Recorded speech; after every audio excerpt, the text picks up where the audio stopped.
Namaskar. Hello and welcome to P Guru's channel. I'm your host SREE IYER. Joining me for a face-to-face conversation with me today is Lieutenant General Ravi Shankar. General Ravi Shankar, namaskar and welcome to P Guru's channel. Namaskar and thanks a lot, Mr. SREE IYER. It's a nice thing to interact with you face to face.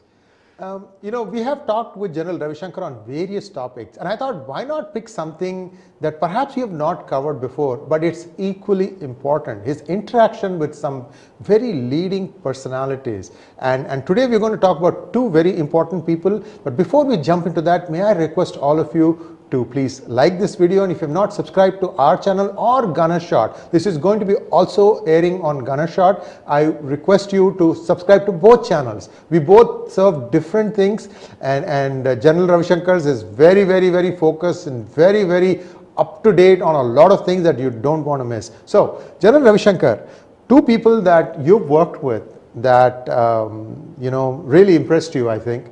I would like you to start describing this, and I might give in a story here or there, but the floor is yours, sir. Well, thank you. What you said, and to all the viewers, the two people who I served with, and who actually very impressed me and left an impression on me and on India, are Dr. APJ ABDUL Kalam, our previous president, and Mr. Manohar Parrikar, our former Raksha Mantri. Now, I had a lot of interaction with Dr. Abdul Kalam in my formative years. That was a time in around 1998 to 1990 when I was posted in DRDL as the army member on Project Prithvi. I was there. That was the time when the first Prithvi was fired and all that. The integrated guided missile development program had come in. And in those days, Dr. Abdul Kalam was my director of DRDL. And my project director was a very illustrious man called Lieutenant General V.J. Sundaram. He's still alive, 91. And he keeps talking to me once in a while about what I'm doing with the Ramjet projectile. And then, of course, Dr. V.K. Saraswat, who was my deputy project director, who's today member of the Niti Aayog. But I'll stick to Dr. Abdul Kalam. It was 88 when I got posted to DRDL, young major, full of beans. I landed up in this environment where it was only civilians, and so I had to switch into civilian gear. So I shed my uniform for that time, and I started interacting with him. And I still remember the first time he called me over to his office for a formal interview, and we had a chat. He said, "What do you do?" and all that. So I explained to him that I'm an artillery officer, an XYZ, and what my interests were and what my expertise was, and that I had been an instructor by then in School of Artillery and all that. So at the end he said, "Look, I never thought you would know so much about what we are doing here." I said, "Look, that's my bread and butter. Okay, we've been here," and by then I had already had about 12-13 years service. He says, "I think we're in for a good time." But what had happened was that by the time I joined DRDL, the first Prithvi missile had been fired, the first ever in the country. The next missile which was to be fired was the Agni 1. So the whole DRDL was focused on Agni. Now you have to also understand, Agni is nothing but was nothing but a Prithvi mounted on a SLV-3, right? And half of it, the operational part of it was all Prithvi. So he said, "Look, I'm going to put you on Agni, because that way you learn and also contribute, because eventually Agni has to see the light of the day, and you get to know many things." So he made me in charge and coordinating the complete Agni program at that time, where I was coordinating for about 36 odd institutions, industry.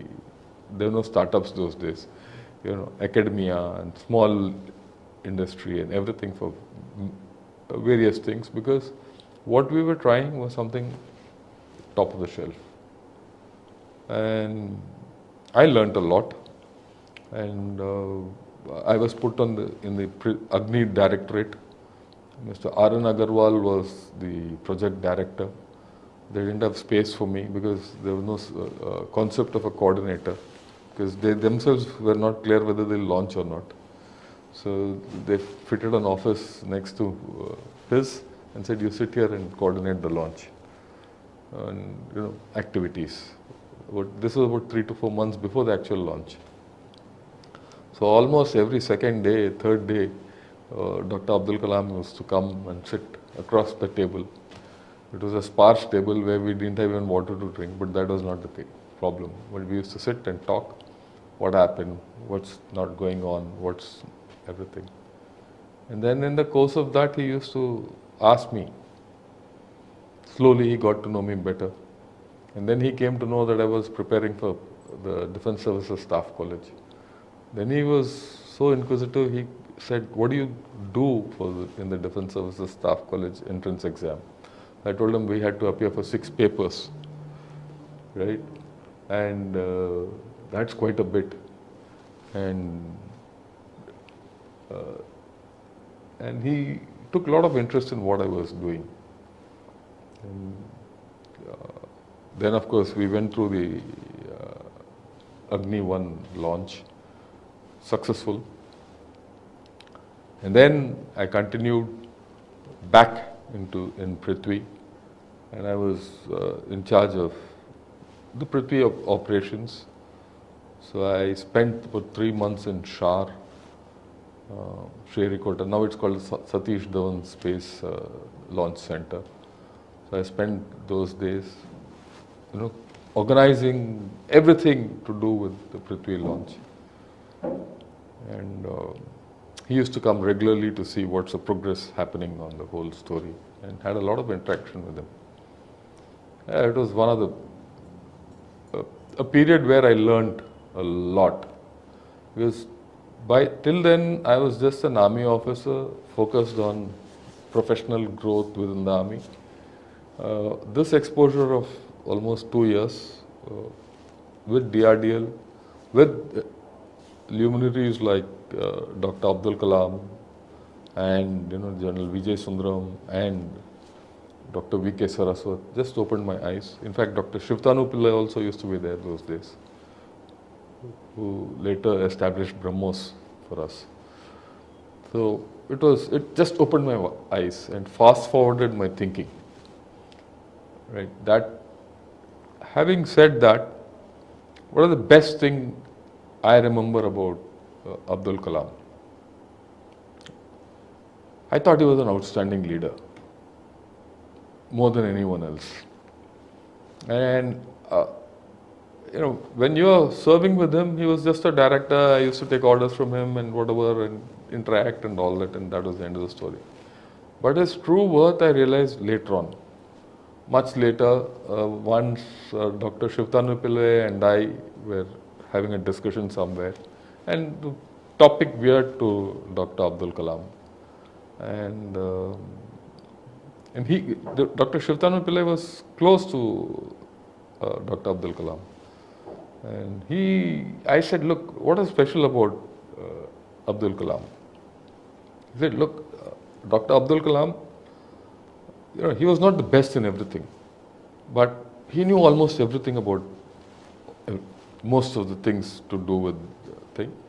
And he had the capability of getting the best to do their best. And that struck a chord, but it remained so. When, it remained at the back of my mind. Much later, I remembered, certain things fell in place. And that takes me back to 1982, World Cup, Belgium. Belgium in the World Cup, made it to the semi-finals. This is soccer. Soccer, I'm talking about World Cup soccer. For the first time in 82 or 83, I don't remember. They made it for the first time. They made it to the semi-finals of the World Cup. They lost in the semi-finals, But I think finally they bred Brazil also in that World Cup. And their success was attributed to their captain, Jan Keulemans. And if you go to Belgium, you'll find Jan Keulemans' photos and his statues all around. That's what I've been told. I've not been to Belgium to see his, or see his statues. So what's special about Jan Keulemans? Jan Keulemans was an 80% footballer. So you'll say, what is 80% footballer? He was an 80% striker, 80% defender, 80% midfielder, and 80% he would be a winger. That means any positions he was 80% of that. He could play in any position. And that made him a 100% footballer actually. That was the leadership which took the Belgium team to the semi-finals. And when Dr. Shiltanu Pillai told me about that, the first thing which came to my mind was Dr. Abdul Kalam is that 80% man. He knew 80% of propulsion, he knew 80% of navigation, he knew 80% of airframe, structures, everything. But he was not the best at it. But he could get the person who was best at it, talk to him and take him to his best, and then stitch everything up together to make success for the nation. And that was something which I learned in leadership. You should not be the best at everything. You should have the capability of making people be the best at their job. And you should have sufficient knowledge about their jobs so that you make meaning out of it. And that was something fantastic. Of course, like a good army officer, after that tenure, I really didn't keep up with him because he went places, he was far elder, I had my career, all that.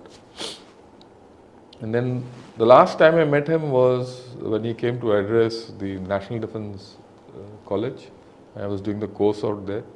My wife and I met him and reminded him of our interaction. But then I think by then the thing had faded from him. But he did remember towards the end. He said, yeah, I remember sitting across your table and talking to you. So that was my interaction with Dr. Abdul Kalam. I thought he was a fantastic man.